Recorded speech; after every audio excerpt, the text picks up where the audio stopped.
Hey, and welcome back to the second What's in My Tool Tray or What's in My Tool Tote video of 2024.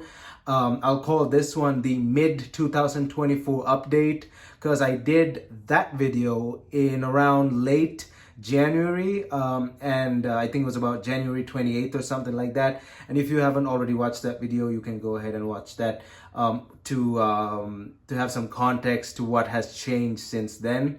But this is the way my tool tray has been set up as of mid 2024, and I'll do one at the end of 2024 as well. But as of the time of uploading this video, July 2024, this is the setup that I have going on here. First of all, if you like the content and you want to see more, don't forget to smash that like button as it helps this video get on YouTube's algorithm. And also, if you want to see more content from me, hit that subscribe button down below and ring that bell notification button so you're notified whenever I upload a new video. So firstly, for a bit of background, so you get some context on all the tools you'll be seeing here in a bit. I am a heavy equipment mechanic. I work mainly on genie booms and scissor lifts, so boom lifts and electric scissor lifts, and a few electric booms as well. Also, Wacker Neuson ground heaters, multi-equip and Caterpillar generators, Bomag and Wacker Neuson trench rollers, a few side-by-sides by Polaris here and there, and also smaller Caterpillar equipment from a 311 size excavator and below, mainly 305s to 307s. I do service 320s and 323s as well, 316s, 320s, and 323s, but I don't have the emissions training for all of that stuff like EGR and DEF and all that stuff. I don't have the official CAT emissions training, so I can't really work on that stuff. But other minor stuff and services I do on those pieces of equipment as well. I also work on skid steers, 299s, 289s, 236s, and so on, smaller dozers, D3s and below, and you get the point. But I mainly focus on genie products, and this is my tool tote as far as 2024, the mid 2024 goes, and this works for me for everything that I do on a day-to-day basis. I also do work on cars on the side, but I only do that whenever I have time. And I do have the tools for the automotive side as well, mainly European cars, BMWs, Mercedes, Porsches, and Audis. But I don't carry them around in this tool tray because this is just for work. This is my quick main tool tray that contains all the main tools that I use for my day-to-day tasks, but of course I have a plethora of other tools in my toolbox for more specialty reasons, but this is just the general stuff. Now, before we jump in, I want to address a bit of an annoying thing that I've seen in some of my previous comments. People asking as to why my tools are so clean and why my hands are so clean if I'm a mechanic. Number one, I like clean tools. That's just me. I wipe them down after every use with a bit of brake clean, but not too much. You just want to keep a bit of oil to help prevent rusting. And then when it comes to my hands, I just wear gloves. Some people call them bitch mittens, but hey, that's their opinion. I don't really care. The stuff we work with, the chemicals, the oils, the greases, and all that stuff, it's pretty toxic. So yeah, I'd rather just stay on the side of caution and use gloves. So that's just me. I also work with computers, phones, and stuff like that. So computer boards, especially on a board level, and grease don't go well together. So that's the reason why that's the main reason well, I call that the second reason as to why I wear gloves. The first reason is, of course, because most of the stuff we work with is quite poisonous. So let us get this camera a bit closer here and we'll jump right in. Okay. And right off the bat, you can probably see the most obvious thing that has changed since my last video, and that's this Milwaukee ratchet. This is a fuel brushless ratchet, and yes, it has a third-party battery. These batteries are much cheaper than the original Milwaukee batteries. This is a Amazon brand called Weightley. You get two of these for about 50 bucks, and I've been using this thing for a month now, and the battery is still full. It's not completely full, as you'll see it over here, it's actually dropped 1 bar, but I don't use this too much, but I definitely use it more than before. We'll review the batteries another time, but these are pretty solid batteries. I just didn't want to pay the full price for the original Milwaukee batteries, but these work just fine. This ratchet, I've had it since last year, but only recently have I started using it a bit more, and I moved it to this tray, and I definitely love using it. It does add weight when I carry this around, that's for sure, but sometimes I found myself not needing it and I move it to my box, but it definitely has its place in this tool tray. This was a gift. I don't know how much this thing was originally, about $250 or something, but I love it to death. It's the only power tool I carry in this tray. I sometimes may switch it out for my 3/8 impact, but it just sits in this tray all the time, and it's definitely got me out of some sticky situations. But yeah, love this thing to death. We'll review the batteries in another video. Let's leave that to the side.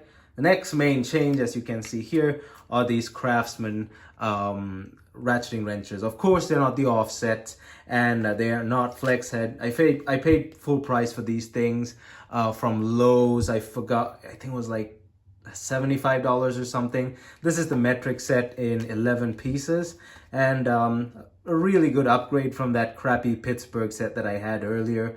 I do have more ratcheting wrenches in a bigger Cobalt set, but it's too big to carry in this tray.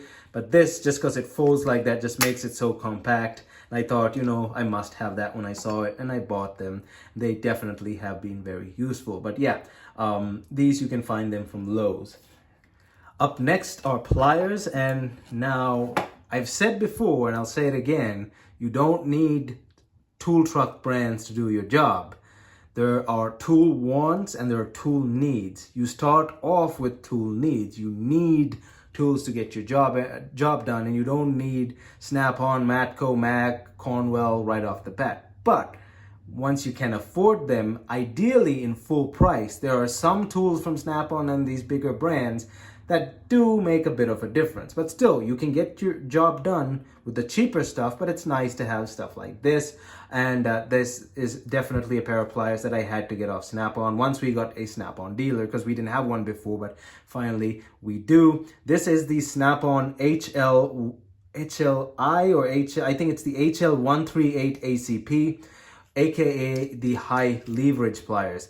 These things, and don't quote me on the numbers, but I think these things multiply the force that you apply here by 4 times when it outputs there. And I'll do a full review on this in a separate video, but when it's in its outside position, or this thing is in its outside position, it's a normal pair of pliers. You know, nothing complicated. But you move this thing down to the inside position, it now multiplies the force coming out of there, and even just a slight bit of force is a lot through the jaws.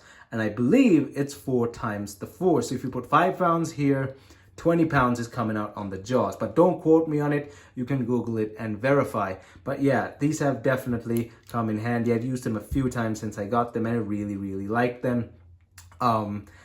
Lifetime warranty Snap-on. It was about $89 from the truck, and our dealer is pretty nice, and he had them on the truck, and he's a pretty nice dude, so I might be getting a few more tools from him. He's not the type of salesman that'll force you into buying or push you into buying stuff you don't need. He's not a salesman, if you get my flow. He only will sell you things that you really need. He's not gonna try and sell the new guy a $20,000 toolbox, and I respect that from salesmen. So yeah, he's definitely getting my business. But then again, for only tools that I want, just a few. I don't have too many wants on the Snap-on truck. But yeah, definitely love these pliers. Let's move on to the other pliers. Now I replaced, if you remember this set, I replaced, let's get those out of the way. I replaced the straight pair of pliers on this set with that, because it's kind of pointless having such a good pair of pliers that can grip better than the channel lock set that I had, the channel lock pair that I had. It's that 4-piece set that I had before. I still have these, and this one is the cutter, which is the 337. This is the old school 420, the original, the OG channel lock pliers or slip joint pliers, the channel lock design, the slip joint pliers. That's why they're called the channel lock pliers. This design has been around for over 100 years, and this is the needle nose, which is the 3017. These all made in USA. I forgot what the straight nose pliers were, but I replaced them with the snap-on one.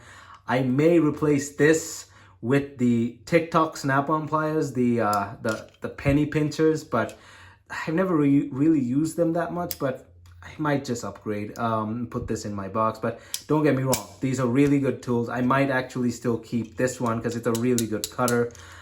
Slip joint pliers, this one is also gonna stay. Don't really, maybe Knipex, but these haven't slipped yet. They've gripped, they've done their job, they're just fine. And again, you don't need snap-on or Knipex. Stuff like this will get the job done.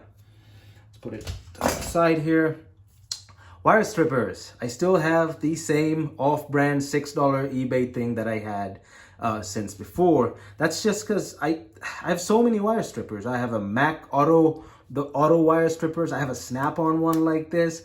I have Harbor Freight. I have a few more wire strippers, but they just don't, I don't know, they just don't feel the same like this, or they don't function the same as this, because I like the crimping options on this. I feel that these crimping options are the best for what I do. And if they work, they work. Like I said, you don't need Snap-on for everything. You don't need Matco, Mac, Cornwell for everything. These were $6 on eBay, and they still get the job done. And I do a lot of electrical work on those Genie booms. Yeah. This thing works just fine. Don't have to replace it. I think this is a knockoff of a Klein Tools or a channel lock pair of pliers. If this breaks, I might get the originals eventually, but this style with these crimping options is what I'll go for. It's just because that's what works for me. I've spoken about these before. These are the Lyle Quick Disconnect pliers. Now, this is the Matco version, the EDPL.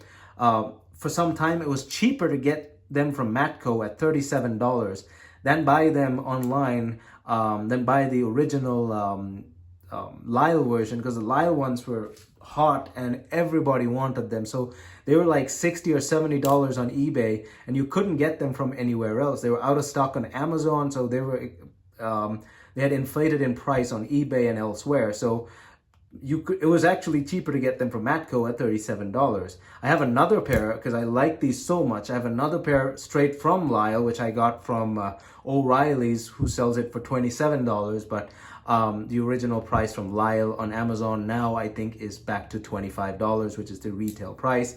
These things are just amazing for disconnecting those stupid connectors, especially when it's cold and you can't feel all your fingers. You're trying to press down on a Deutsch connector like that. Very annoying. This bottom half grips the bottom half, the bottom part of the connector. This squeezes in the clip, pull down and out. I cannot recommend these things anymore. I love these to death. We'll always have a pair of these on me. Probably will get another one. Might get a third. I don't know. I just really like these. Hence why they were sold out, because everybody likes them. What else?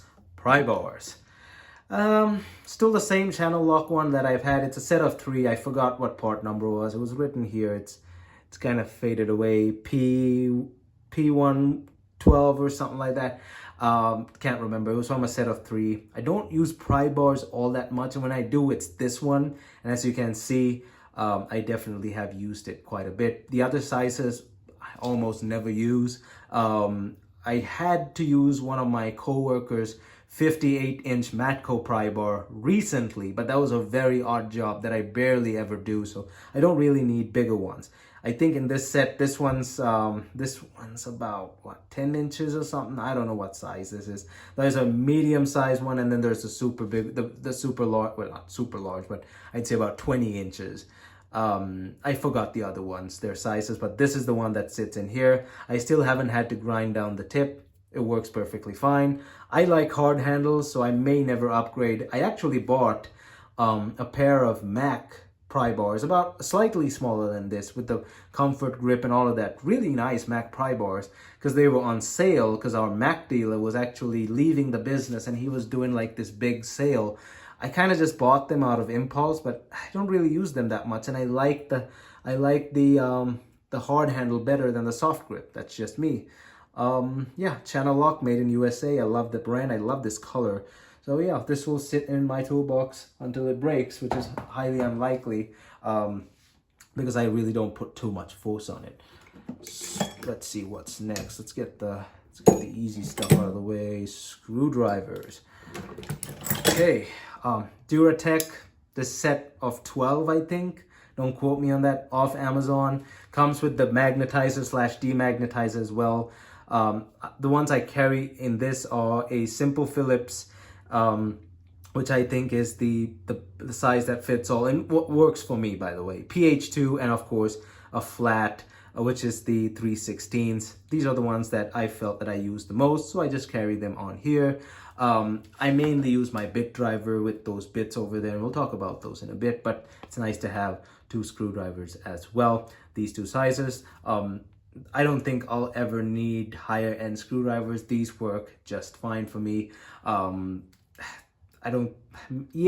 Matco ones, and they're not made by Matco, they're made by another company, but those ones have a really nice handle. The snap-on ones are nice, but I don't think I'll ever upgrade from these. These just get the job done. They're like 24 bucks for that set of 12 or something like that. They actually came in foam, I think, if I'm not mistaken. Oh no, they didn't. The screwdrivers don't, but some other stuff do. But yeah, pretty decent screwdrivers. The others are sitting in my box. Cobalt adjustable wrench, can't go wrong with that. This is the 8-inch. I've used it quite a lot, as you can see. I like adjustable wrenches. They have their purpose, and this Cobalt one gets the job done. This slips down sometimes, but no big deal. It's not too heavy, doesn't add too much weight. It sits in this box, and it's earned its keep. Definitely earned its keep. I like this wrench. There's two other that sit in my box. The other 2 sizes. This is the size I mainly go for. We shall move to breaker bars next. When it's time to use a breaker bar, use a breaker bar. Like when it's time to use a pry bar, use a pry bar. Don't break off too tight of a socket or a bolt with your ratchet. You're just gonna strip out the ratchet. Sure, lifetime warranty ratchets are nice, but I just don't do that. That's just not me. This is an Icon breaker bar. This is the B212 from Icon. This was on sale for like 12 bucks. This usually retails for 24. It was on sale for 12 bucks. I've used it multiple times, mainly for removing filters using that gear wrench ratchet, the gear wrench filter strap, the red one with the double side. You get 3/8 on one side and the 1-inch on one side. And I've mainly used the 3/8 side with this breaker bar, and it's got the job done just fine. I don't carry that strap on here because I don't do oil changes all that often. My main field is diagnostics and stuff, electronic diagnostics, and external engine diagnostics, solenoids, etc., mainly electronically. So I mean, I do oil changes, but not enough to carry that strap in here. And when I do an oil change, I usually bring it up close to my box. I bring the machine up close to my box, and that strap is sitting there, so I can use it with this.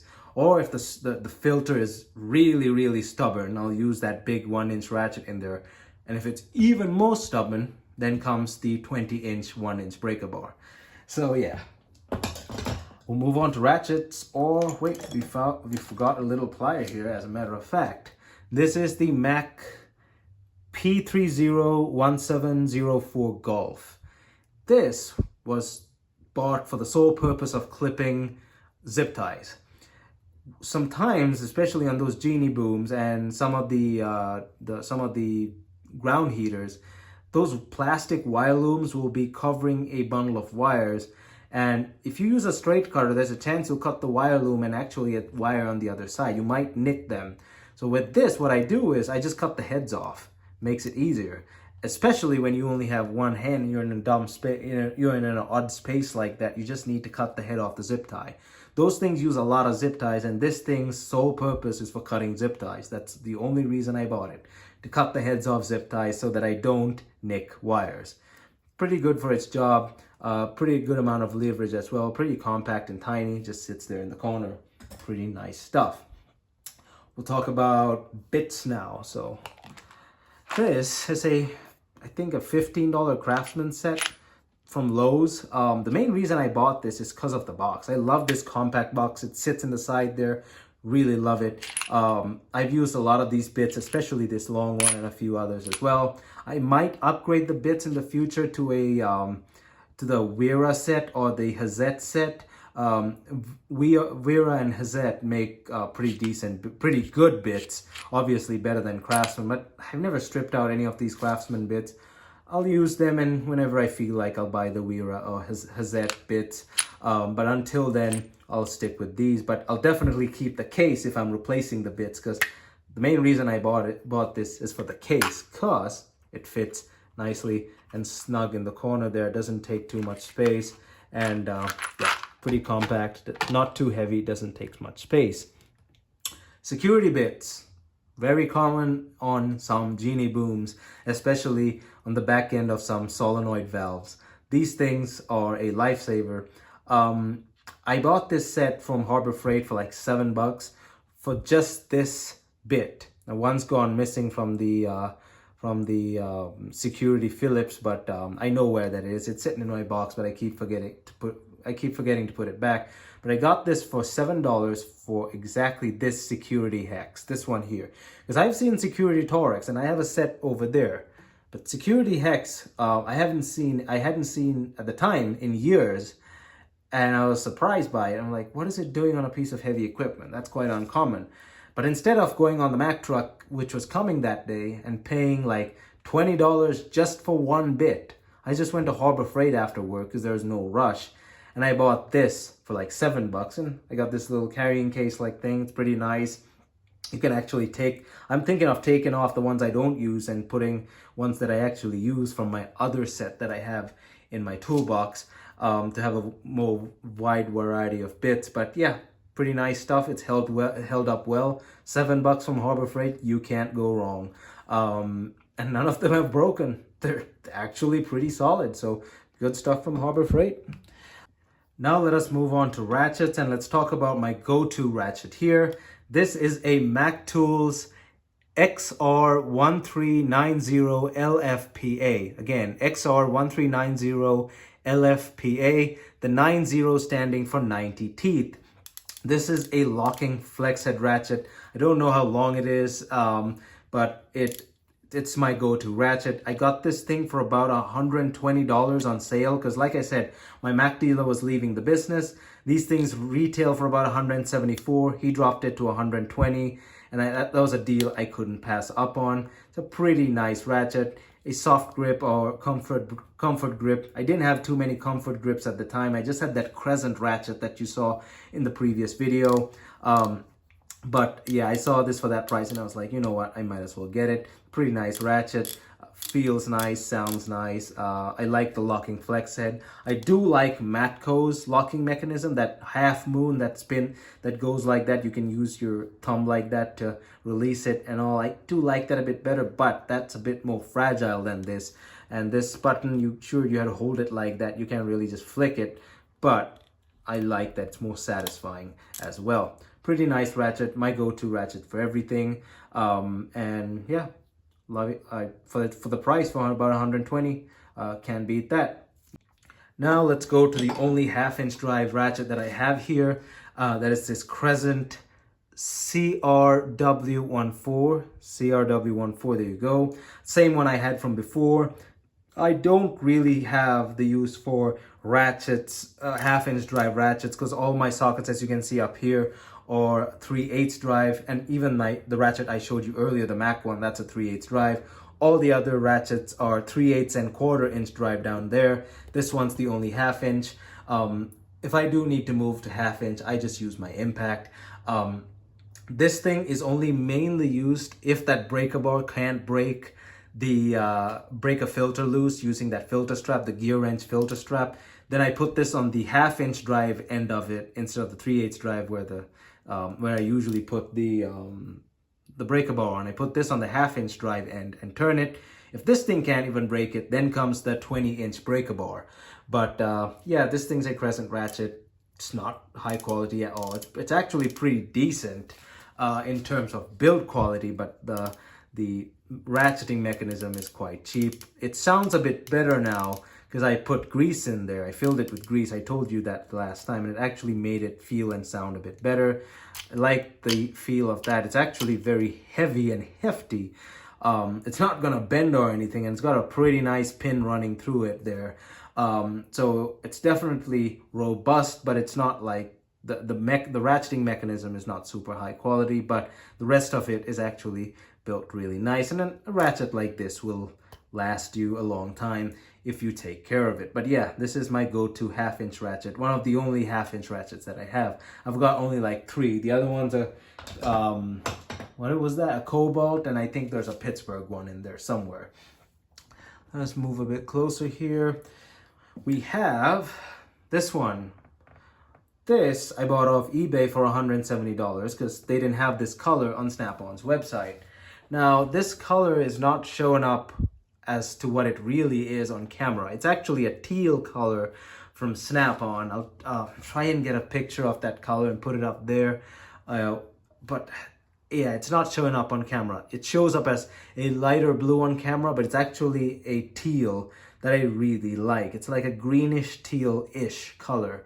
And I bought this off eBay for $170. It was listed for $200, but I watched it for a few weeks, and the seller offered me at $170, and I bought it.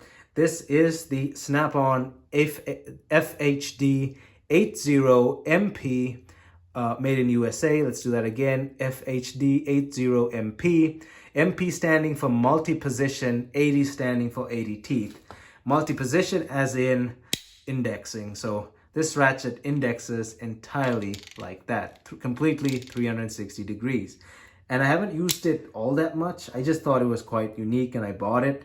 But I did run into a few situations, about 2 or 3 situations since I bought it last month, where I needed this thing. You can have it, let's say you have an obstruction here and you need to get around. You can actually put it like that and lock it in place. Let's say the obstruction is here. You can get around like that. And then you can ratchet it out like that, or you can have this loose like that. You can break it when it's firm, break it, and then release it again, and then you can do this. Pretty neat, huh?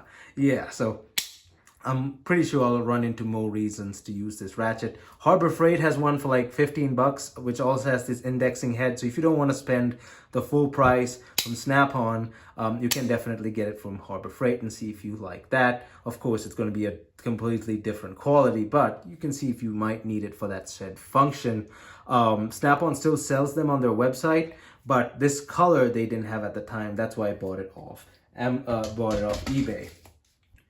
Now we have another 3/8 drive ratchet here, and this is a Wera ratchet, or Wera, whatever you want to call it.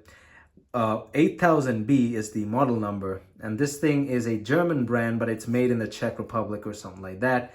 This thing is actually the only swivel ball head locking ratchet that comes with a quick release as well. I've never seen that combination before. And if you have, let me know down in the comment section what brand and what model it is, because I've never seen one other than the stuff from Wera or whatever. It locks at a 90 like that. It also locks at an angle like that. And it also turns it into a driver like that, where you can also drive it like that because this part spins, which is pretty neat. So 3-position, locking, quick release, pretty nice stuff. I use this mainly for my electrical work because when I'm ratcheting, I don't want a metal handle contacting a metal surface and creating an arc. But then again, as a disclaimer, you should be using a fully insulated ratchet meant for the job at hand if you're working with any higher voltage. Wera actually makes high voltage insulated ratchets that are completely insulated. So yeah, definitely use that for the job. I work with max 24 volts and this gets the job for me. But if I'm going anything above 24 volts, I'd get a actually insulated ratchet, probably from Wera, because I like their products. These are really, really nice. They're definitely up there with Snap-on's quality. I like the ratcheting head in this thing as well. It's pretty nice, and you turn it by turning that. You turn the sides, And yeah, pretty nice ratchet. Sadly, this one is a almost seal head. I don't think this is serviceable, but I don't really use it that much enough, so I think it'll probably last a really long time. Really solid ratchet. Really like it for what I use it for. Mainly electronics work, taking off batteries and stuff. Then we'll move on to my other 3/8 drive. This is the Snap-on FC72 made in USA. FC72, 72 standing for 72 teeth. And this is actually a 3/8 drive, 3/8 drive ratchet with a 1/4 inch body. Amazing, right? 3/8 drive with a 1/4 inch body. I'm just kidding. I'm pretty sure other manufacturers have made them before, but this is a Snap-on version. It's about $113 on the truck and on the website. And oh, if I didn't mention the price of this, it was about $80 from Amazon. This thing's $113. I bought it because there have been times where I needed a 3/8 drive, the strength of a 3/8 drive, in a spot where you can't put a full 3/8 drive ratchet. So 1/4 inch drive, 1/4 inch body with a 3/8 drive. Really like this. There's barely any back drag. It's a really well made ratchet. There's a bit, but not too much. And yeah, definitely a smooth ratcheting ratchet. Really like this thing. $113-ish from the Snap-on truck or their website. And as you can see, most of my sockets here are 3/8 drive. And I've been really liking this thing. Let's move on to my next one here. Now we'll probably move on to 1/4 inch drive. This is my go-to bigger 1/4 inch drive ratchet, the GearWrench 120 XP in 1/4 inch drive. Think that's the model number, I'm not sure. 81012P, could be not. I know it as the 120 XP in 1/4 inch drive. Ratcheting flex head, as you can see there. Pretty nice, definitely a high quality ratchet. This thing was like 34 bucks on Amazon, and I've been using it for about a year now. I really love it. Serviceable head with a snap ring there, as you can see there, or a retaining ring. Like this ratchet a lot. It's got me out of a few situations. It's just a simple 1/4 inch drive ratchet, and it's so high quality for its price. I don't think I'll ever replace it as of now, but maybe in the future. But yeah, definitely good stuff from GearWrench. Now, going into the final ratchet here, or final two. We'll go over this one first. This is the Matco AFRB, which is a bit driver on one side and a 1/4 inch drive sort of driver on the other side. It doesn't have a switch over, so you have to actually change the side for both of them, as you can see there. This I kind of impulse bought on the Matco truck, and I've never really used it that much since. Like, I barely ever use this thing. It's nice for, like, if you don't really have any space at all, if you just need to put your hand like that and just ratchet just a bit, but I barely use this thing. I'm pretty sure some other people have used it, and let me know down in the comment section if you have a use for something like this, but I don't really, and it just sits there in the corner in that little bowl like thing. But I guess it has its uses. I just impulse bought it, that's why it's there. This is the Wera Cyclop 1 or 3, I forgot, I'll put it up here. This is my favorite ratchet, period. Now, that other Snap-on ratchet, the big one with the indexing head, is definitely getting close, but I like this ratchet a lot. It's also a bit driver when you pull this off like that. You can put your bits in there instead. This is just the adapter that came with it to convert it into a 1/4 inch drive. Made in the Czech Republic again by Wera, which is a German company. And this ratchet has got me out of so many tight spots. It has the leverage, but just the right amount of leverage, but it also catches and engages really well. Almost no back drag at all. I wish that I could test that scientifically, but I don't have the setup for all of that, unlike some other test channels, but almost no back drag at all. I don't know how many teeth this thing has. I think it's like 72 or something like that. Not the most finest, but definitely a really nice ratchet. Sadly not serviceable, as you can see there. I think it's not serviceable. I've never tried taking it apart. Maybe it's got like a retainer like thing there. But yeah, my favorite ratchet of all time. Got me out of so many sticky situations. I also have this magnetic pickup tool thing that I carry around in my tray. I couldn't include it in the video because I accidentally left it in my toolbox at work, but I use this thing for, obviously picking up stuff, bolts and other things, maybe sockets that I drop into engine bays or in hard to reach areas. It's a no-name brand one that I bought off eBay in a pack of 3, a really long one with a light, a medium length one without a light, and then this one, which is about 3 feet long, that I carry in my tool tray at all times. But yeah, it does the job for what it is. Let's talk about picks here. These 2 picks, Horus D, I don't know how to pronounce that. It's a set of for like $15 or something. Pretty nice handles. I like the grips on these. These are the 2 shapes that I use the most. The hook and the straight 90, well, the 90. The other 2 are just sitting in my box. Pretty decent stuff. Might replace them with the snap-on ones, the High-Vis green. Not because I have to, it's just because I feel like I just want to get the snap-on ones. But these just get the job done just fine. Been using them for about 1.5 years. They're pretty freaking solid. So moving on to this bowl-like thing that I have here. Joint swivels, or I don't know what you call them.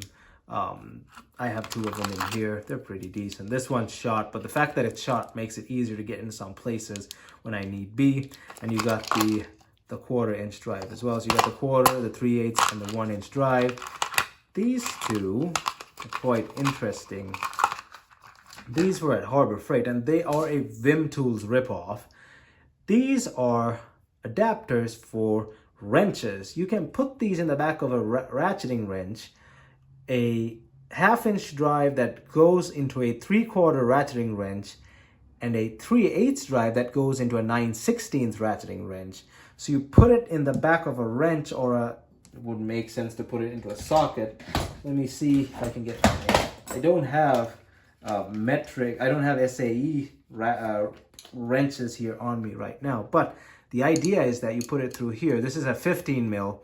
It catches like that, and now you can use it as a ratchet with any of your sockets. This one goes into the this one goes into a 9/16. This one goes into a 3/4. So yeah, that's how those work. They were like $4 or something from the Harbor Freight. I saw them, I'm like, you know what, might as well buy them and throw them in this little box here. Might need them in the future, just saying. Lighter for shrink tubing or shrink wrap or whatever you want to call it.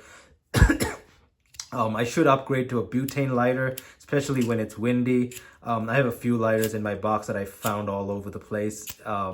But yeah, this is for just shrink tubing. I carry that all around because I do work on a lot of electronics.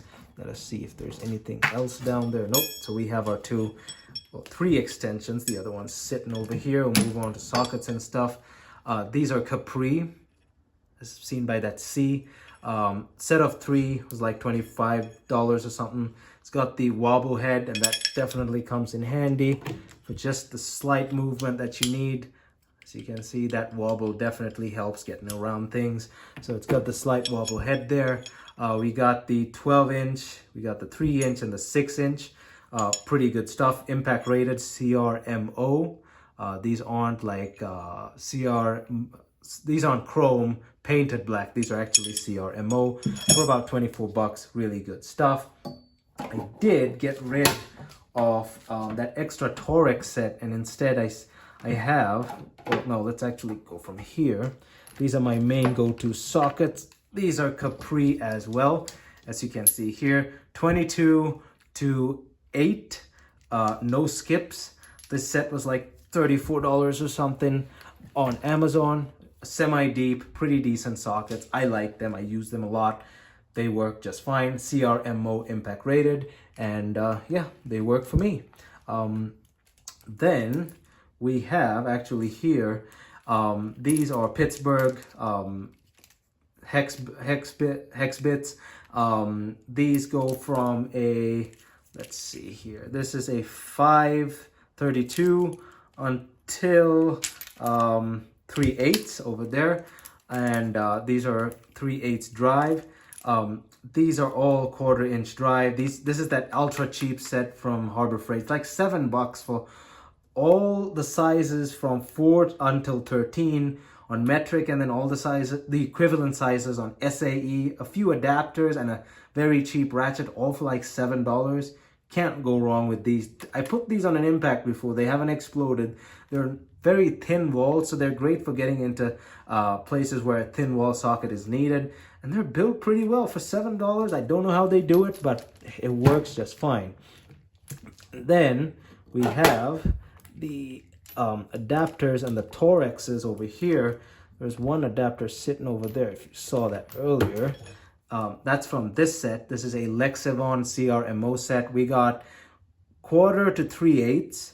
We got 1/2 to 3/8, 1/2 to 1/4, and then we got 3/8 to 1/2 as well. I use the 3/8 to 1/2 quite a lot. I also use the 1/2 to 3/8 as well. This one is actually not from this set. These three are in one set. This one was from another set because I broke that. I broke the 1/2 to 3/8 trying to get off an over-tightened bolt on, over-tightened lug nut on a car, and I had to adapt the 20-inch breaker bar to it, and it just broke off here. That part's sitting here somewhere. I sworn I've had that thing in here somewhere. What's left? Oh, there it is. What's left of the other one, as you can see there. So this is from a different set. The rest of that set is sitting somewhere in my house. But yeah, this set was like, I don't know, $24 or something. Pretty decent quality. Lexavon CRMO. Again, Amazon. We have a Nico set of wobbly sockets here, or wobble adapters. This is your 1/2 inch, your 3/8, and your 1/4 Nico CRMO. Use them all the time. They haven't broken or anything. I love them. They're really, really good. Again, mid-20s or something like that in price. We have a Crescent set of security Torx from, I believe, T10 all the way until T60 with just a mix of them in there. And they work perfectly fine. I bought them from Ace Hardware for about $36 last year. They get the job done. Obviously not impact rated. And finally, I have a metric set of hex drivers here, hex bits. The SAA set I showed you earlier. This one I've had for a while now. We have I forgot what the other size was. One went missing, one broke when I was again trying to take off an over torqued hex bit, and I replaced it with a Titan one. So as you can see there, the Titan one is a 3. This one's a size 3, so HW3. That one actually should sit there. And this one is the one that got lost. I think it was the 4.4 or something. This one's the 3, this one's the 4, this one's the 5. I forgot what size this was. This one's the 7, this one's the 8. I think I lost the 6. I broke the 3 and lost the 6. Yeah, and we have up to 10 here. So yeah, I should probably replace the 6 later, but never really ran into it, the use for it again. And yeah, that's all I have for my tool tote or tool tray for mid-2024.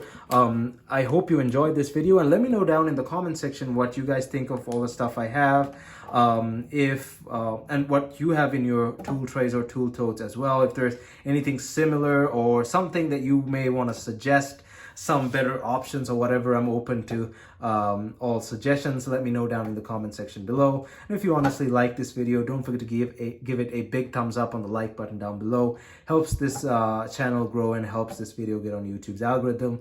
Also, don't forget to hit that subscribe button down below and ring that bell notification button if you want to see more content from me. Thumbs up, and I'll see you guys in my next video.